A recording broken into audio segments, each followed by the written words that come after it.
हाँ जी, तो आज हम लोग 2015 का गणित का क्वेश्चन करेंगे, क्योंकि हमने पिछली क्लास में चार्ट डेवलपमेंट के क्वेश्चन कर लिए थे। तो चलिए चलते हैं आज मैथ के क्वेश्चन पे। जैसा कि इसमें पहला क्वेश्चन हमारा है कि किसी विद्यालय में 660 विद्यार्थी हैं और इन विद्यार्थियों में 2/3 लड़के हैं। लड़कों की संख्या का 3/4 खिलाड़ी हैं और लड़कियों की संख्या का 1/4 खिलाड़ी हैं। विद्यालय में कुल कितनी संख्या है? विद्यालय में कुल खिलाड़ियों की कितनी संख्या है? तो टोटल संख्या हमारी आ जाएगी 385। रेनू अपने 9 मीटर लंबे तथा 7 मीटर चौड़े कमरे के फर्श पर टाइलें लगाना चाहती है और टाइलों के निम्न साइजों में से वह कौन सी खरीदे जिससे कि फर्श पर टाइलें कितनी टाइलों को काटे बगैर लग जाए? तो वो हो जाएगी हमारी 35 × 45 सेंटीमीटर। 6 घंटे में सैकड़ों की संख्या निम्नलिखित में से किसकी मिनटों की संख्या के बराबर होती है? तो वो 15 मिनट की होती है, 15 दिन की होती है, सॉरी। जैसा कि दिया है कि 4 घनाभागार बक्सों की विमाएं नीचे दी हुई हैं, पहला, दूसरा, तीसरा, चौथा, जिसमें पहला है लंबाई 20 है, चौड़ाई 25 है और ऊंचाई 18 है। इसी तरह 2, 3, 4 में दिए हुए हैं।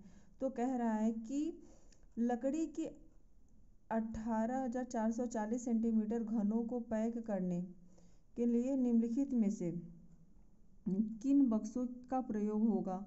तो हमारा 2 बक्सों का प्रयोग होगा, 20, 22, 21 वाला और 24, 20 और 19 वाला, सॉरी 23, 20, 20 और 20, 22, 21 का यूज होगा। किसी आयत की लंबाई अगर 80 सेंटीमीटर परिमाप वाले एक वर्ग की भुजा का 2 गुना है, यदि आयत की चौड़ाई 20 सेंटीमीटर है, तो आयत का क्षेत्रफल क्या हो जाएगा? तो वर्ग का क्षेत्रफल इसका हो जाएगा 2 दूना का 4, 400। ठीक है। अब अगला कह रहा है क्वेश्चन हमारा कि हारून एक फल की दुकान पर गया और उसने 1.5 दर्जन केले 2 रुपया 50 पैसा प्रति केले की दर से 3.5 किलो 57 रुपया 60 पैसा प्रति किलो की दर से और 1.5 किलो आम 75 रुपये 40 पैसा प्रति किलो की दर से और 750 ग्राम अंगूर 120 रुपये प्रति किलो की दर से खरीदे। यदि उसने फल विक्रेता को 500 रुपये का एक नोट दिया तो उसे विक्रेता से वापस मिलेंगे। देखिए भाई, इसमें कुछ करना है नहीं, ये जितने भी इसमें दिए हुए हैं ना आपको 200, ये है ना 2 रुपया 50 पैसा, फिर 57 रुपया 60 पैसा, फिर 75 रुपये 40 पैसे, फिर उसके बाद ये है ना 120 रुपये, इन सभी को जोड़ देना है। जोड़ने के बाद जो आएगा उसको 500 में से माइनस कर देना है। माइनस करने पे जो भी आपका आंसर आएगा वही आपका यहाँ पर हो जाएगा। ठीक है। लकड़ी के बक्सों में 10,290 पुस्तकों को पैक करना है। यदि एक बक्से में कह रहा है कि 98 पुस्तकें पैक हो सकती हैं और एक बक्से का मूल्य 518 है, एक बक्से का मूल्य भी दे दिया है कि 518 है, तो पुस्तकों को पैक करने में बक्सों का कुल मूल्य कितना होगा? तो भाई 54,390 रुपये हो जाएंगे इसके। प्राथमिक, अब देखिए मैं अभी इसका आप लोग को आंसर भी दिखला दूंगी कि आंसर कैसे ये आएगा। ठीक है, तो इसके लिए आप लोग परेशान ना हो। प्राथमिक स्तर पर लंबाई को मापना विषय पढ़ाने के लिए निम्नलिखित में से कौन सा श्रेणी क्रम होगा? तो ये हमारा पहला है, जिसमें तुलना किया जाता है और अप्रमाणित मापों का उपयोग किया जाता है और प्रमाणिक मापों का उपयोग किया जाता है, जिसके बाद सबसे लास्ट में प्रमाणिक इकाई को विकसित किया जाता है। ओके, नेक्स्ट क्वेश्चन है कि चौथी कक्षा के विद्यार्थियों के लिए, यह हमारी चौथी कक्षा है, जिसमें चौथी कक्षा में विद्यार्थियों के लिए अधिगम उद्देश्य दिया गया है। विद्यार्थी दशमलव वाली दो संख्याओं की जो कि दशमलव के 2 स्थान तक है को क्रम में रखने और उनकी तुलना करने की योग्यता रखता है। यह अधिगम का उद्देश्य उल्लेख करता है किसका? विषयात्मक ध्येय का। क्यों? क्योंकि इसमें हमारा क्या है कि एक पर्टिकुलर हमारी विषय की बात की जा रही है, जो है हमारा गणित। फिर अगला क्वेश्चन है, कह रहा है कि कक्षा 4 में सममिति और परावर्तन की ज्यामितीय संकल्पनाओं की वृद्धि के लिए निम्नलिखित में से कौन से व्यवहार कौशल उपकरणों की आवश्यकता है। तो भाई बिंदु शीट, जिसको हम लोग डॉट पेपर बोलते हैं, जो ऐसे यू डॉट डॉट करके होता है ना, यू, इसकी ज़रूरत पड़ती है, ये ऐसे। ठीक है। अगला कह रहा है कक्षा 5 में गणित के पीरियड में यह वाद विवाद रखा गया, शून्य सबसे अधिक प्रतिभाशाली संख्या है। यह क्रियाकलाप बच्चे को प्रोत्साहित करता है किस के लिए, विश्लेषण और संप्रेषण के लिए, कि किस प्रकार किस तरीके से अगर जीरो के आगे मतलब एक के पहले जीरो लगा दिया जाता है तो उसका मूल्य केवल एक होता है, लेकिन उसी एक के पीछे अगर जीरो लगा दिया जाता है, जैसे मान लीजिए कि हमारा 1 है, अगर 1 के पहले अगर हम लोग जीरो लगा देते हैं, ठीक है, जीरो लगा दिया, तो इसका अभी क्या है, मूल्य केवल 1 रुपये है। लेकिन अगर हम लोग इसी एक के बाद अगर जीरो लगा देते हैं तो इसकी वैल्यू क्या हो जाती है, 10 रुपये हो जाती है। तो ये चीज़ है। यदि एक शिक्षार्थी को संख्याओं और परिकलन में समस्या हो रही है तो उसमें असमर्थता हो सकती है, जिसका नाम है डिसकैलकुलिया। जाहिर सी बात है कि अगर हम लोग गणित का अध्ययन कर रहे हैं तो अगर कैलकुलेशन में किसी भी प्रकार का दिक्कत हो रहा है, हम लोग गणित संबंधी कोई भी समस्याएं आ रही हैं, तो हमारी वो गणित अभिक्षमता हो जाएगी, डिसकैलकुलिया हो जाएगा। प्राथमिक स्तर पर शिक्षार्थियों के लिए व्यवहारिक उपकरणों का महत्व है, क्योंकि यह बहुत मदद करता है किसके लिए भाई, मूल गणितीय संकल्पनाओं को समझने के लिए। किसके लिए सहयोग करता है हमारा ये, मूल गणितीय संकल्पनाओं को समझने के लिए।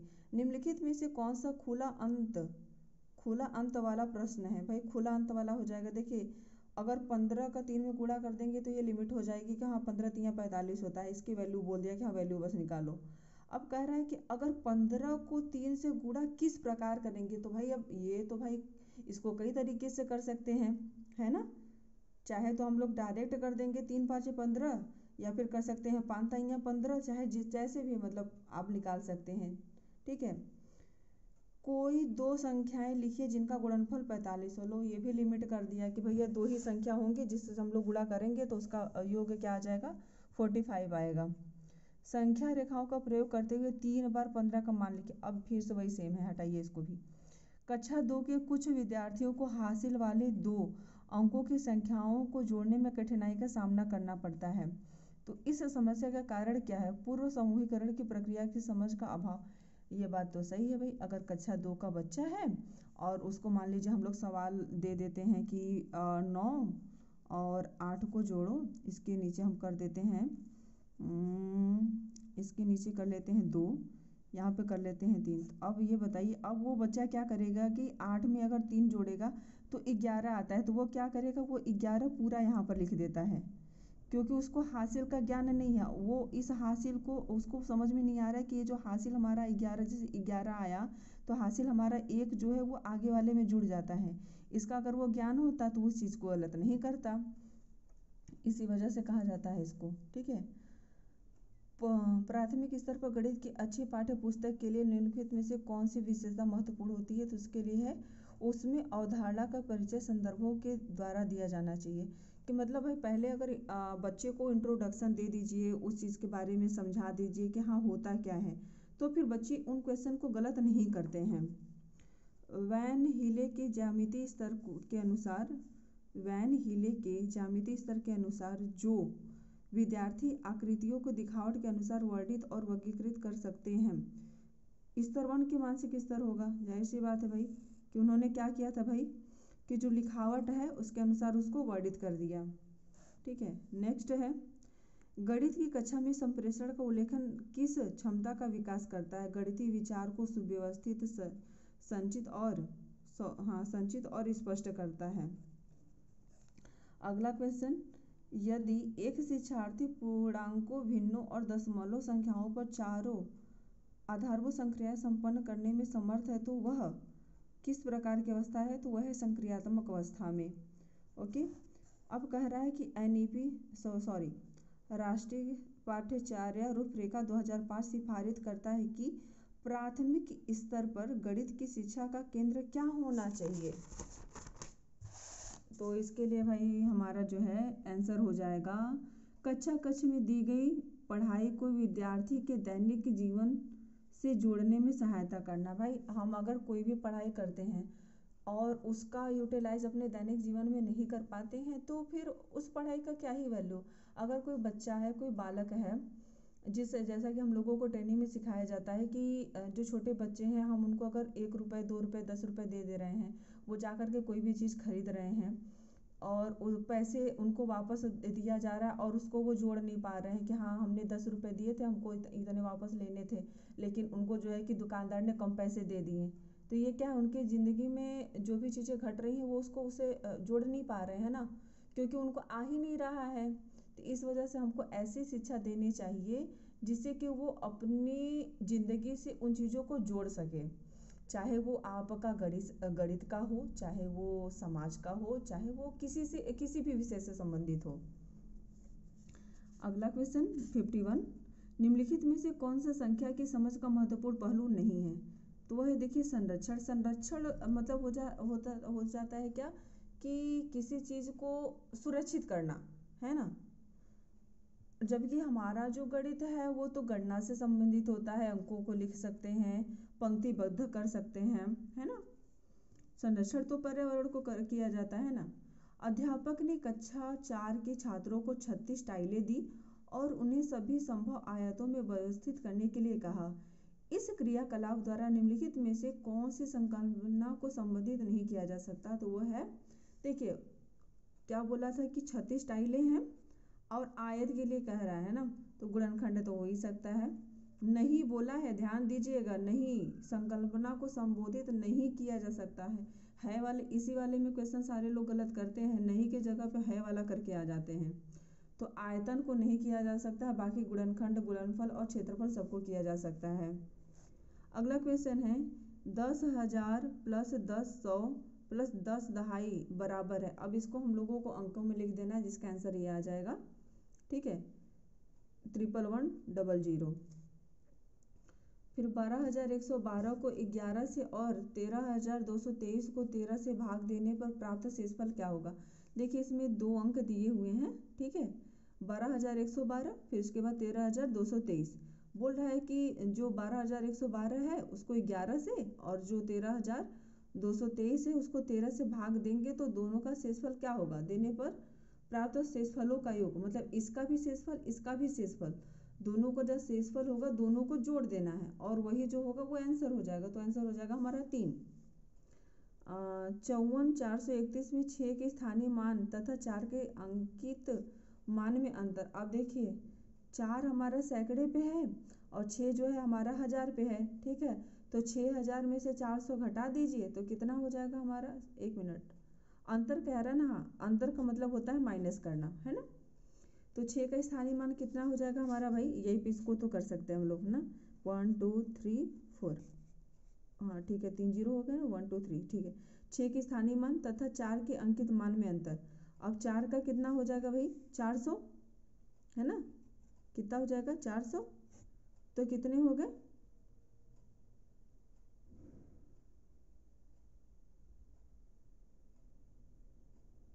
400 हो गया ना, तो 5,996, सॉरी गलत कर दिया हमने, यहाँ पर आएगा ये तो कुछ गड़बड़ हो गया। 1 मिनट, क्वेश्चन नंबर 55 को चेक कर लेते हैं, कुछ गड़बड़ लग रहा है हमें। क्वेश्चन नंबर 55, हाँ तो ये रहा हमारा क्वेश्चन नंबर 55, ये देखिए ये है ना, हाँ ठीक है।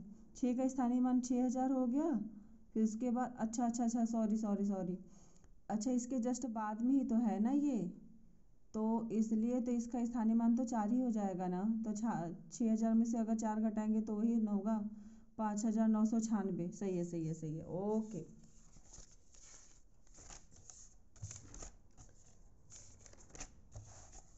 आ जाइए, ठीक है, समझ में आ गया। ये क्या किया था हम लोगों ने, कुछ गड़बड़ कर दिया था,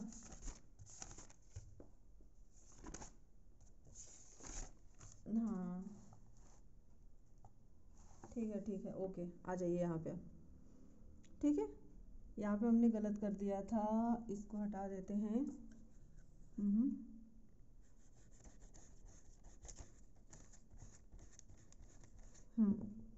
इसमें केवल -4 कर देंगे, है ना, फिर उसके बाद ये आ जाएगा। ठीक है, ओके। नेक्स्ट कह रहा है कि 30, 36 और 42 के सबसे छोटे सर्वगुणज तथा सबसे बड़े सर्वगुणज का गुणनफल क्या होगा। तो इसका क्या हो जाएगा भाई, 75, 60 हो जाएगा। 84 के सभी धनात्मक गुणनखंडों का योग जो 7 के गुणज हैं तो हो जाएगा 196। जब दिल्ली में समय 8:49 होता है तब सिडनी में समय अगले दिन 1:19 सुबह के होते हैं। यदि दिल्ली में समय 11:19 सुबह के हैं तो सिडनी में समय क्या होगा, तो 3:49 हो जाएंगे। अगला कह रहा है कि एक मानचित्र पर आधा सेंटीमीटर भूमि पर 125 किलोमीटर को दर्शाता है। यदि दो नगरों के बीच की दूरी पर 2000 किलोमीटर है तो मानचित्र पर उनके बीच की दूरी क्या होगी, तो वो हो जाएगी हमारी 8 सेंटीमीटर। फिर कह रहा है कि कौन सा एक सही नहीं है। भाई देखिए, हम सारा नहीं पढ़ेंगे, इसका आंसर हो जाएगा 30 सेंटीमीटर भुजा वाले वर्ग का क्षेत्रफल 4.5 मीटर गुणे 0.2 मीटर आयत के क्षेत्रफल के समान होगा। ये नहीं होगा, ये गलत है। ठीक है, ओके। तो आज मैथ का क्वेश्चन खत्म हो गया। आ जाइए, पर्यावरण के थोड़े क्वेश्चन हैं तो इसे भी फटाक से सॉल्व कर लेते हैं इसी में। तो स्टार्ट करते हैं। पर्यावरण अध्ययन की एक शिक्षिका निम्नलिखित कारणों से अपनी कक्षा का प्रारंभ कुछ मुख्य प्रश्न पूछते हुए करती है। सबसे कम प्राथमिकता वाला कारण कौन सा है, उचित वाला चूज कीजिए। शिक्षार्थियों का चिंतन सीमित किया जा सकता है। अच्छा ठीक है, हम पर्यावरण की क्लास अगले क्लास में ले लें या फिर अभी बता दें। अच्छा ठीक है, ओके, फिर बता दें। किसी क्रियाकलाप के लिए समूह बनाते हुए सामाजिक अध्ययन के शिक्षक को चाहिए कि वह सभी प्रतिभागियों की सहभागिता और सहयोग सुनिश्चित करें। ठीक है, प्राथमिक स्तर पर पर्यावरण अध्ययन की पाठ्य पुस्तक में निम्नलिखित में से कौन सी विशेषता नहीं होनी चाहिए, तो वह है यह परिभाषा और अमूर्त अवधारणाओं की व्याख्या करने पर ध्यान केंद्रित करती है। ये गलत है। अमूर्त की जगह पर मूर्त होना चाहिए और परिभाषा नहीं, बच्चों को समझाने पर आधारित होनी चाहिए। नेक्स्ट क्वेश्चन है, पर्यावरण अध्ययन शिक्षण के संदर्भ में राष्ट्रीय पाठ्यचर्या की रूपरेखा NCF 2005 में निम्नलिखित में से किसे प्रस्तावित नहीं करती है। तकनीकी शब्दावली से परिचित कराना, यह नहीं से सम्मिलित करती है। प्राथमिक स्तर के शिक्षार्थियों में मानचित्र बनाने और समझने के लिए निम्नलिखित में से किन कौशलों के विकास की आवश्यकता होती है, तो वह है हमारी स्थानों की सापेक्ष स्थिति की समझ, फिर उसके बाद है स्थानों की सापेक्ष दूरी और दिशाओं की समझ, फिर उसके बाद है हमारी प्रतीकों और स्केल पैमाने की समझ, और फिर उसके बाद हमारा डी कह रहा है कि स्केल पैमाने के अनुसार स्पष्ट ड्राइंग। नहीं, ऐसा कुछ नहीं होता है, गलत है ये। नेक्स्ट क्वेश्चन नंबर 66, प्राथमिक कक्षाओं में पर्यावरण अध्ययन पढ़ाने के लिए निम्नलिखित में से कौन सा उद्देश्य संबंधित नहीं है, नहीं पूछ रहा है। तो विज्ञान के आधारभूत प्रत्ययों और सिद्धांतों को रट कर तो हम कभी बच्चों को बता ही नहीं सकते, इसलिए ये गलत हो जाएगा। नेक्स्ट है क्वेश्चन नंबर 67, पर्यावरण अध्ययन के प्रति निम्नलिखित का समर्थन नहीं करती है, तो है बच्चे कम गलतियां करें। हाँ, ये बात सही है, इसी का समर्थन नहीं करती है, बाकी सभी का समर्थन करती है। एक शिक्षिका ने कक्षा 4 के शिक्षार्थियों को पढ़ाने के लिए पौधे अंतःवस्तु का चयन किया। उसने सीखने के लिए निम्नलिखित अवसर प्रदान किए। पत्तियों के आकार, स्वरूप और अन्य विशेषताओं पर चर्चा करने को उन्होंने क्या किया, अवसर प्रदान किया था। नेक्स्ट क्वेश्चन है इसी में, सॉरी, अच्छा ये यहाँ पर ठीक है, गलत कर दिया इन्होंने। इस प्रकार की गतिविधि होती है, शिक्षिका को किस बात के लिए सबसे अधिक प्रोत्साहन नहीं देना चाहिए। अब ये तो ऊपर केवल इतना दिया हुआ था कि ये चीज़ें हैं, अब उसके बाद पूछ रहा है कि हाँ जो टीचर है उसको किस चीज़ को प्रोत्साहित अधिक नहीं करना चाहिए, तो हो जाएगा जितनी अधिक पत्तियों के बारे में संभव हो उतना उनके नाम याद करने में बच्चों की पहल करना चाहिए, ये चीज़ है। नेक्स्ट है, ये मुझे कुछ गलत लग रहा है, बाद में देख लेंगे इसको। शिक्षार्थियों का आकलन करते समय पर्यावरण अध्ययन की शिक्षिका को निम्नलिखित में से क्या नहीं करना चाहिए? तो वह है बच्चों के कार्य के केवल कुछ पक्षों पर ध्यान केंद्रित करना, यह नहीं करना चाहिए। देखिए जो बच्चे होते हैं ना, केवल आप ऐसा करेंगे ना, अभिसारी चिंतन टाइप का, कि केवल एक ही तरफ अपना पूरा ध्यान लगा देंगे तो बच्चे फिर उन चीज़ों से अच्छे से नहीं समझेंगे। लेकिन वही अपसारी चिंतन टाइप का होगा तो बच्चे फिर हर एक चीज़ों को बहुत अच्छे से समझते हैं। ठीक है, नेक्स्ट क्वेश्चन, क्वेश्चन नंबर 70। प्राथमिक स्तर पर पर्यावरण अध्ययन में समुदाय सीखने सिखाने का एक महत्वपूर्ण संसाधन है, क्योंकि यह आसानी से उपलब्ध होने वाला संसाधन है। नेक्स्ट है कि कोई व्यक्ति 30 अगस्त 2015 को किसी एक्सप्रेस ट्रेन में अहमदाबाद से त्रिवेंद्रम जाने के लिए बैठा। यह ट्रेन 13:30 बजे अहमदाबाद से छूटी और 1 सितंबर 2015 को 7:30 बजे त्रिवेंद्रम पहुंची। यदि अहमदाबाद से त्रिवेंद्रम के बीच की दूरी 2268 किलोमीटर है तो इन दोनों स्टेशनों के बीच ट्रेन की औसत चाल क्या हो जाएगी भाई, से निकाल लेना। इसका आंसर 15 मिनट पर सेकेंड आएगा। ठीक है, नेक्स्ट, गुरप्रीत पहली बार रेलगाड़ी से नई दिल्ली से चेन्नई गया। अपनी रेल यात्रा में उसकी गाड़ी के द्वारा निम्नलिखित में से किस नदी को पार करने की संभावना नहीं है? भाई गंगा नदी तो नहीं है इधर, अरे मतलब साउथ की साइड में नहीं है। ठीक है, गंगा नदी हमारे यूपी के साइड में है, क्योंकि हमारी, हाँ ठीक है ओके, ज़्यादा नहीं। हमारे देश में निम्नलिखित स्थानों में से कौन सा ठंडा रेगिस्तान है? तो लद्दाख हमारा ठंडा रेगिस्तान है। ओके, कक्षा 5 की पर्यावरण अध्ययन की पाठ्य पुस्तक का एक पाठ उसी से ठंडा उसी से गर्म डॉक्टर जाकिर हुसैन द्वारा लिखी गई एक कहानी है। उन्होंने बच्चों के लिए ऐसी कई कहानियाँ लिखी हैं। अपनी मृत्यु के समय वे थे भारत के राष्ट्रपति थे भाई। नेक्स्ट, खाद्य संरक्षण के लिए निम्नलिखित में से कौन सा जोड़ा ठीक नहीं है? नहीं पूछा है तो दूध से पनीर। देखिए कच्चा आम से अचार बनता है, ये बात सही है। हाँ, आलू से चिप्स बनता है जिसको हम लोग संरक्षित कर सकते हैं। दूध से पनीर बनाया जाता है जो कि केवल अब मतलब कितना भी फ्रीज में रख ले, कहीं पे भी रख ले, 1 हफ्ते तक बहुत ज़्यादा सड़ा गला करके चला सकते हैं। उसको महीने भर, हफ्ते, साल भर, ये नहीं कि साल भर तक आप उसको संरक्षित करके रख सकते हैं। सेब से जैम बनता है, उसको भी संरक्षित कर सकते हैं। अगला क्वेश्चन है 76। घरों की नीचे दी गई विशेषताओं पर विचार कीजिए। जैसा कि पहला है, निचली मंजिलों में कोई खिड़की नहीं। हाँ ठीक है, ओके। फिर कह रहा है पेड़ के तनों की लकड़ी से बनी ढालू छतें। ना ये ऐसा नहीं होता है, हटाइए इसको। विशिष्टताओं पर विचार करने हैं। ओके, नेक्स्ट है, कह रहा है कि पत्थरों के खंभों पर जमीन से लगभग 12 से 15 फुट ऊंचाई पर बने घर। नो। फिर पत्थर, गारा और चूने से बनी मोटी दीवारें, ये तो होती हैं। फिर कह रहा है लकड़ी के फर्श होते हैं, हो गया। ठीक है, आगे नेक्स्ट। फिर क्या कह रहा है, निम्नलिखित का अध्ययन कीजिए। कौवा पेड़ की ऊंची डाल पर अपना घोंसला बनाता है। इस घोंसले को बनाने में कई प्रकार की चीज़ें, यहाँ तक कि लकड़ी की शाखाएं और लोहे के तार भी होते हैं।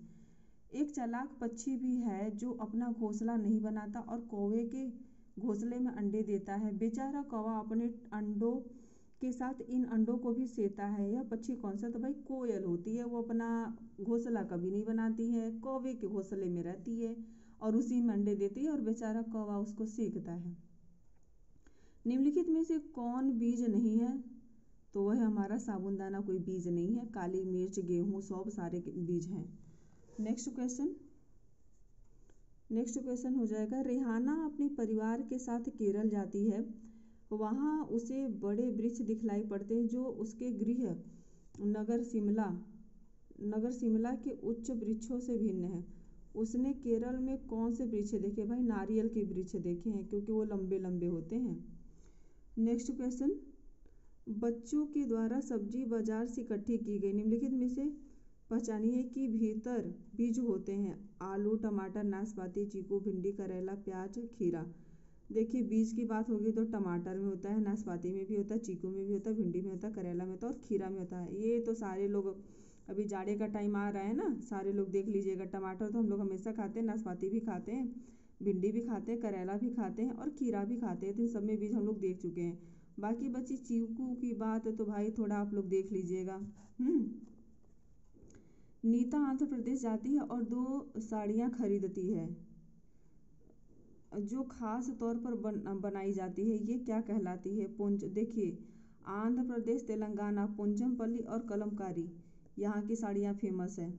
ओके, और आंध्र प्रदेश से ही टूट करके तेलंगाना 2014 में एक अलग राज्य बना है। अब फिलहाल में ये जो आंध्र प्रदेश का ये 2015 में क्वेश्चन पूछा हुआ है, तो उस टाइम पे ये अलग नहीं हुआ था। सॉरी, 2014 में तो अलग हो गया था, बट अभी इसमें पुराने वाले ही ऐड करके दे दिए हैं। अब फिलहाल का अगर क्वेश्चन पूछेगा 2024 में, जो दिसंबर में हम लोग का एग्ज़ाम होने वाला है, तो उसमें हमारा जो होगा वो तेलंगाना इसका आंसर हो जाएगा, आंध्र प्रदेश नहीं होगा। ठीक है। निम्नलिखित में से कौन सी बीमारी रूखे या इकट्ठा हुए पानी से हो सकती है? मलेरिया। देखिए, पानी अगर कहीं भी इकट्ठा होगा तो उसमें क्या होंगे कि मच्छर जो है कि वो पनपेंगे, है ना। अब जैसे यहाँ पे मलेरिया दिया हुआ है, ठीक है, मलेरिया और डेंगू दोनों के दोनों होते हैं, ठीक है, डेंगू और मलेरिया दोनों होते हैं। निम्नलिखित में से कौन सा जोड़ा ठीक है? असम, बिहू ठीक है। भाई कथक तो हमारे यूपी में होता है ना जी। ये तो गलत दे दिया इन्होंने। चलिए आ जाइए, नेक्स्ट करते हैं। एक्जिमो। एक्जिमो अपने घर इग्नू का निर्माण बर्फ से करते हैं। इसका क्या कारण है? तो बर्फ की दीवारों के बीच मौजूद हवा अंदर की गर्मी को बाहर जाने से रोकती है। ठीक है। क्वेश्चन नंबर 85, कौन सी विशेषता बरगद के पेड़ की जड़ों की नहीं है? जड़ें भोजन का भंडारण करती है। नहीं भैया, जड़ें भोजन का भंडारण नहीं करती है, गलत है। नेक्स्ट है, एक नव नियुक्ति पर्यावरण अध्यक्ष के शिक्षक के रूप में पढ़ाने से पहले आपकी सबसे पहली प्राथमिकता क्या होगी? कि शिक्षार्थियों का समाज सांस्कृतिक प्रोफाइल वितरण पहले तैयार करेंगे, उसके बाद ही पढ़ाएंगे। नेक्स्ट है क्वेश्चन नंबर 87, कविताएं और कहानियां पर्यावरण अध्ययन की अंतःवस्तु को पढ़ाने में प्रभावशाली हैं। ऐसा इसलिए है क्योंकि कविताएं और कहानियां दोनों की दोनों बच्चों के परिवेश का समृद्ध चित्रण कर सकती हैं और उसके साथ साथ संदर्भ अधिगम परिवेश प्रदान कर सकती हैं और उसके साथ सृजनात्मकता और सौंदर्य बोध का पोषण भी कर सकती हैं। देखिए, अमूर्त की बात नहीं होगी, जब भी होगा मूर्त की बात होती है, मूर्त। ठीक है, इसलिए गलत हो जाएगा। क्वेश्चन नंबर 88, कक्षा 5 की शिक्षिका के रूप में आप ईंधन के संरक्षण प्रकरण को पढ़ाने के लिए निम्नलिखित में से संसाधन के उपयोगों को सर्वश्रेष्ठ पाते हैं? किसके भाई? समाचार पत्र को, है ना। ओके, नेक्स्ट है, कक्षा 4 की एक शिक्षिका शिक्षार्थियों से कहती है कि वे अपने कार्य पत्रक, अवलोकन, रिपोर्ट और सत्र में एकत्रित की गई सामग्री को एक फोल्डर में डाल दे, तो वो क्या होगा? हमारा पोर्टफोलियो। बस हमारा क्वेश्चन लास्ट है आज का, यह है क्वेश्चन नंबर 90। NCERT की पर्यावरण अध्ययन की कक्षा 5 की पाठ्य पुस्तक में सुनीता अंतरिक्ष में शिक्षक पाठ स्पेसशिप में अंतरिक्ष यात्री सुनीता विलियम्स के अनुभवों का वर्णन करता है। इसे शामिल करने का क्या कारण हो सकता है या फिर हो सकते हैं? तो यह घटना अंतरिक्ष यात्रियों की जिंदगी में झांकने का अवसर देती है। बात सही है कि भाई इससे क्या है कि जो बच्चे होंगे कैसे जो है कि अंतरिक्ष में किस तरीके से वो जीवन यापन करते हैं, मतलब उसके बारे में वो बताएगा, जो उनकी ज़िंदगी के बारे में। यह घटना स्पेसशिप में भौतिक स्थितियों का वर्णन भी करती है कि हाँ भाई वहाँ पे किस तरीके के कंडीशंस बनते हैं। ओके, यह घटना स्त्री पुरुष लिंग रूढ़िवादिता को चुनौती देती है। हाँ, ये भी बात सही है कि हाँ लड़के लड़का दोनों समान हैं, उसको भी चुनौती देती है। फिर इसके बाद कह रहा है, यह घटना गुरुत्वाकर्षण की अवधारणा को समझ में मदद करती है। नहीं, ऐसा कुछ नहीं है, ये बात गलत हो जाएगी। ओके, तो आज के लिए बस इतना ही। धन्यवाद, मिलते हैं फिर अगले वीडियो में। आप लोगों को वीडियो कैसा लगा बताइएगा। Okay, thank you.